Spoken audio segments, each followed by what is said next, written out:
Hola, hola, muy buenas noches a todas y a todos.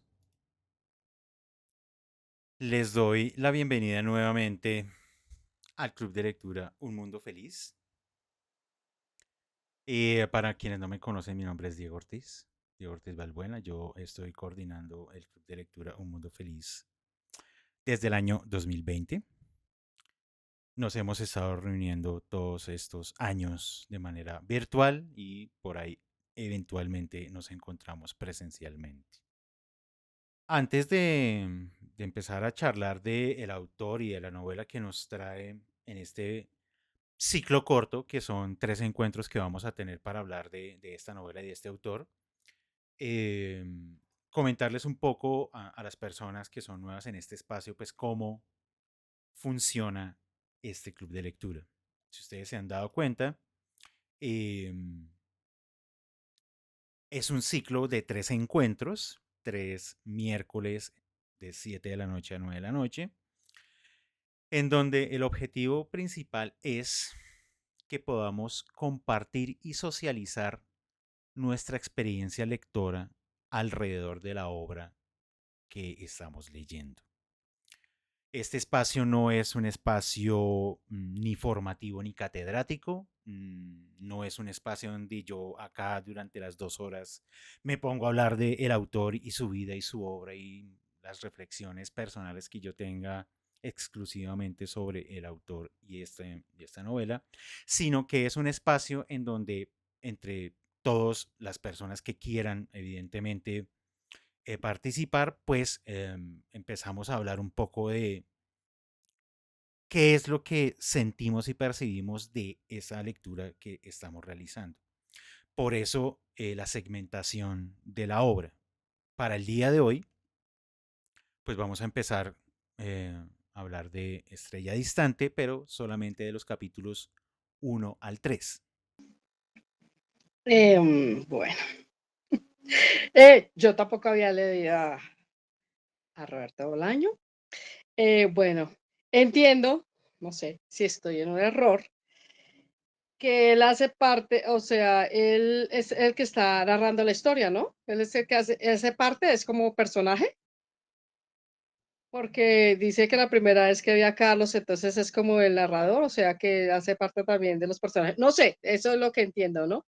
Hay algo que me gustaría que me aclararas. Es que yo no entendí muy bien esa parte al principio, antes del capítulo 1, que dice que mm, mi función se redujo a preparar bebidas, consultar algunos libros y discutir con él y con el fantasma cada día más vivo de Pierre Menard, la validez de muchos párrafos repetidos. Esa parte de los párrafos, la validez de muchos párrafos repetidos. O sea, bueno.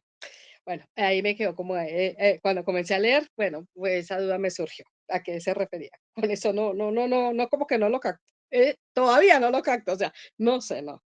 Bueno, entonces quería mencionar eso. Pues me ha gustado, cuando empecé a leerla, pues interesante, me llama la atención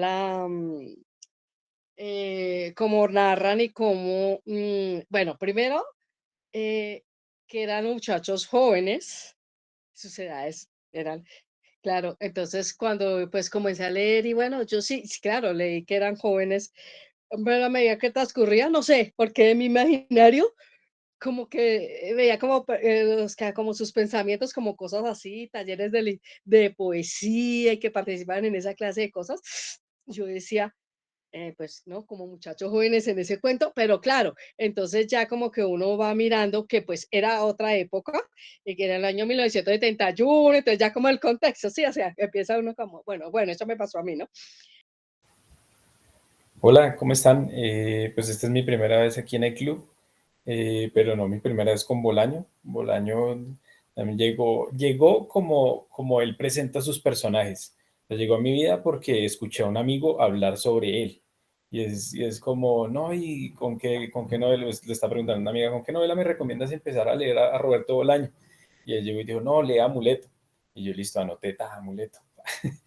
Y leí Amuleto y desde ahí enganchado con Bolaño. Luego volví a leer Llamadas Telefónicas, que lo tenía por ahí en la biblioteca. Fue como, como esas lecturas que uno lee y pasa y dice como, no, esto no fue nada, y luego volvió a llegar en ese momento y fue como, marica, sí pasó algo. y, y me parece interesante eso de esas construcciones así. Primero, me parece brutal cuando él menciona en su poética que él es un escritor en lengua española, o sea, que no le busquen que es escritor chileno, que es escritor exiliado, que es escritor mexicano. El man se para así duro en la raya y pues muchas veces pues los críticos llevan del bulto en sus obras, pero el man se para en la raya y tiene una entrevista muy buena con Pedro Lemebel que tiene y con una chica, con una periodista en la que la periodista, pero es que usted no es escritor chileno y el man le dice, a mí qué me importa, yo escribo en español. eh, entonces desde ahí pues quedé enganchado y en este libro, o sea, se ve como esas hermanas Garmendia, como esos personajes multilatinoamericanos, multilatinoamericanizables que decimos yo, porque yo pienso en las Mirabal, pienso en las gemelas Font, pienso, o sea, pueden ser personajes que uno ya termina como de decir como no, son personajes de la vida real o son personajes de Bolaño. Es que me parece brutal en su obra. Buenas noches, ¿cómo están todos? ¿Cómo les va? Eh, no había leído a Bolaño, pero sí había oído muchas, o sea, referencias hacia él en clubes, en lecturas, en videos, o sea, sabía que era una persona que valía la pena leer, pero por alguna razón como que yo misma le había hecho el quite más de una vez. Y de pronto ahora leyéndolo ya sé, y ahí en los comentarios se va a saber por qué. Eh, bueno, hay algo muy interesante y es que él hace como un preámbulo, ¿no? Y él nos anuncia, y él dice que va a hablar de la historia del teniente Ramírez Hoffman de la Fuerza Aérea Chilena. Pero después, como que uno se mete en todo lo que dice, y cuando se habla de Pierre Menard y Borges y demás, entonces uno se mete en todo ese cuento y se le olvida el Señor. Bueno, pero entonces cuando comienza con el asunto de la fecha, entonces me encantó porque Marcela dijo que eso era de otra época, y efectivamente, porque es de mi época. Entonces, apenas él pone estos 2 años ahí, a mí ya me empezó como esos sentimientos encontrados, ¿sí? Es terrible. Y cuando él empieza a describir, es muy denso, porque en cada frase, ¿cierto? Y casi sin puntos apartes, entonces te dice una cantidad de cosas y es una descripción, es un ambiente que ese era el ambiente. Ese era el ambiente. Yo no estudié en Chile, sino en la Universidad Nacional, la primera carrera, pero ese era el ambiente. O sea, esto es muy bien logrado. Ese señor estaba ahí, ¿sí? Y, y cuando empieza a describir a este señor, me pasó, fue un escalofrío terrible, porque cuando el hombre dice que era autodidacta, pero que no parecía autodidacta, que iba a los dos clubes, ¿sí? La palabra para nosotros era un tira. Sí, yo a veces olvido un poco ese detalle que había señalado, María C, de un poco de la densidad de la escritura de Roberto Bolaño, que a veces como que no lo deja respirar a uno, ¿no? Como que sus frases se empiezan a extender y como que desaparecen los signos de puntuación y aparecen por allá más tarde. Y como que cuando uno termina esa frase, uno como que siente que le falta el aire, como que dice, me has dicho demasiado y no me dejas respirar y ya tengo que seguir con la siguiente frase y la siguiente y qué pasa con el personaje y dónde están. Y claro, es a veces eso como que yo diría que lo asfixia un poco, pero de nuevo es un poco el ritmo que él le imprime finalmente a todas sus obras narrativas. Me parece que una característica de la narrativa de Bolaño finalmente es eso, o sea, se llena, se carga de densidad en las descripciones, pone incluso hasta imágenes poéticas en medio de su narrativa. quería señalar a propósito de eso, ahí como medio al inicio del capítulo 1, y a propósito de la descripción de Ruiz Tagle, que dice, las diferencias entre Ruiz Tagle y el resto eran notorias. Nosotros hablábamos en argot o en una jerga marxista mandraquista. La mayoría éramos miembros o simpatizantes del MIR o de partidos trotskistas, aunque alguno, creo, militaba en las Juventudes Socialistas o en el Partido Comunista o en uno de los partidos de izquierda católica. Ruiz Tagle hablaba en español. Ese español de ciertos lugares de Chile, lugares más mentales que físicos, en donde el tiempo parece no transcurrir. Entonces uno lee eso y uno dice, ¿qué? ¿Cómo así? ¿Cómo es eso que Ruiz Tagle habla español de lugares más mentales que físicos? Entonces uno, claro, y Roberto Bolaño no nos va a explicar nada. O sea, él deja esas frases y él sigue, porque esas son las frases que nosotros como lectores vamos a empezar a llenar. Ya a medida que avancemos en la novela empezaremos a pensar cuáles son esos lugares mentales que habita ese Ruiz Tagle que habla español y que no habla la jerga marxista, trotskista, mandraquista de los jóvenes del año 71. Bueno, esas son preguntas que espero tengan respuesta más adelante en la novela. Ya más o menos empezamos a intuir porque no, en estos 3 capítulos pues pasan muchas cosas. O sea, ya nos presenta Ruiz Tagle, desaparece Ruiz Tagle, aparece Carlos Bieder y hay sospechas. No, que es que parece que esa foto borrosa que sí es y que no es y que sí se parece y que las maneras de ser y todo este tipo de cosas que son además juegos que a Bolaños siempre le han gustado en su narrativa. Dense cuenta que no nos ha afirmado nunca que sí es o que no es. Como que nos deja en esa ambigüedad toda extraña, como que el personaje dijo no, pero sí se parecía, como que tiene un rasgo, como que, pero nunca hay una certeza.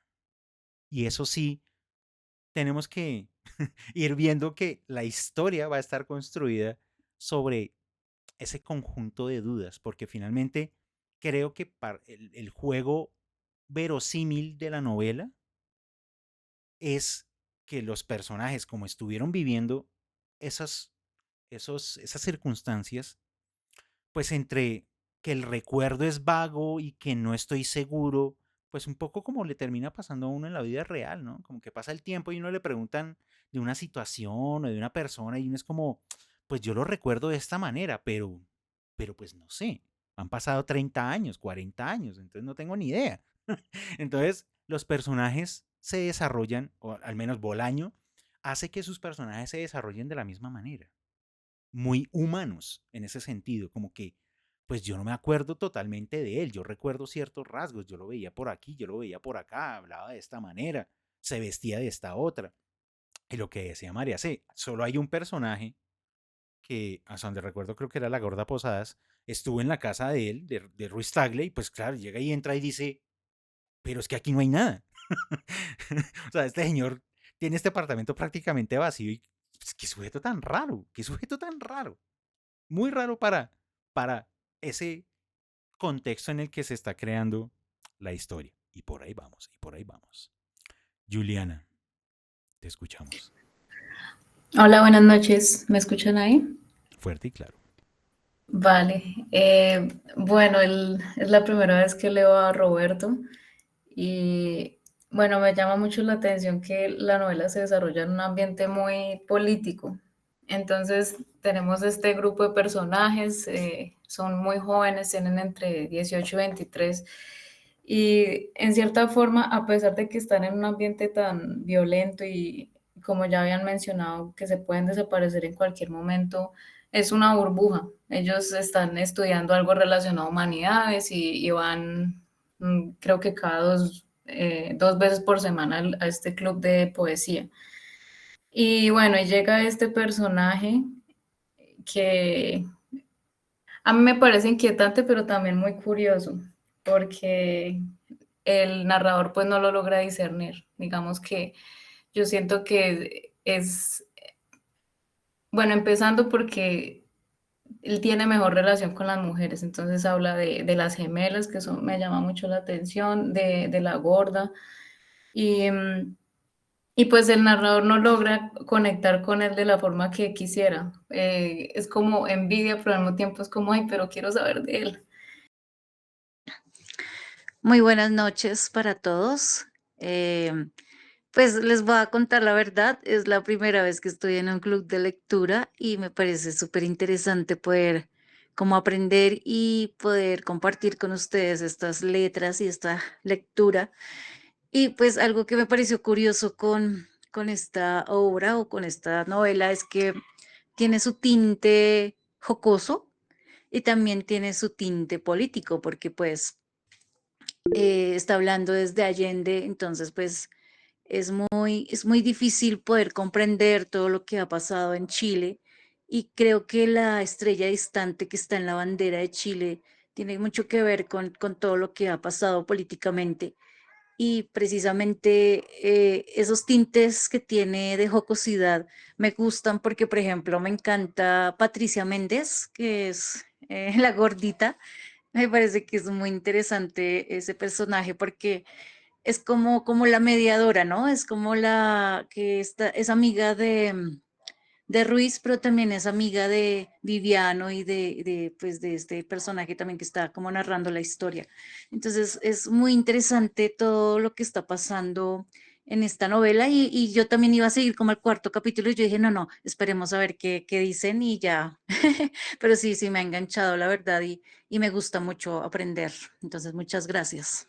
Me alegra mucho cuando uno se engancha con la historia que uno está pues leyendo más en un espacio como este y que uno como que dice, bueno, quiero averiguar un poquito más de esta historia y quiero saber qué va a pasar con estos personajes y quiero saber cómo va a terminar esta historia. Siempre el objetivo como de este club de lectura siempre es un poco ese. Hemos explorado muchas obras muy raras y a veces un poco densas, pero al final pues la gracia es un poco como, bueno, me he enganchado a este autor o me he enganchado a esta novela o a esta historia y pues tengo la curiosidad al menos de, como ejercicio, digamos, de club de lectura, pues ver hasta dónde llegan estas historias. Y más evidentemente, si uno se la está gozando, si uno la está disfrutando, si uno siente como esa emoción de la lectura, de decir, quiero leer más, pero es que el, el man este del club de lectura me dice que solo 3 capítulos y pues me toca aguantarme. Me toca aguantarme porque si me paso, pues me penalizan. Porque pues, spoiler, el spoiler se penaliza. Bien, damas y caballeros. Para dentro de 8 días vamos a leer y a comentar los capítulos 4, 5 y 6. 4, 5 y 6. Nada más. El puro centrico de la novela. Para ver cómo se está enredando o desenredando esta historia. Y mirar a ver si esas hipótesis que estamos lanzando de la historia y de los personajes, pues empezamos a acercarnos o no. Vamos a ver si estos 3 capítulos nos brindan esos elementos o si nos faltará luego el final de la novela para poder llegar y mirar a ver si lo que pensábamos que estaba pasando con esos personajes realmente es lo que iba a pasar. Entonces les reitero, dentro de 8 días, el próximo miércoles, 7 de la noche, por este mismo enlace, capítulos 4, 5 y 6. Pásenla bueno, descansen, duerman, lean y nos vemos dentro de 8 días. Mañana. Gracias. Mañana para el Quijote.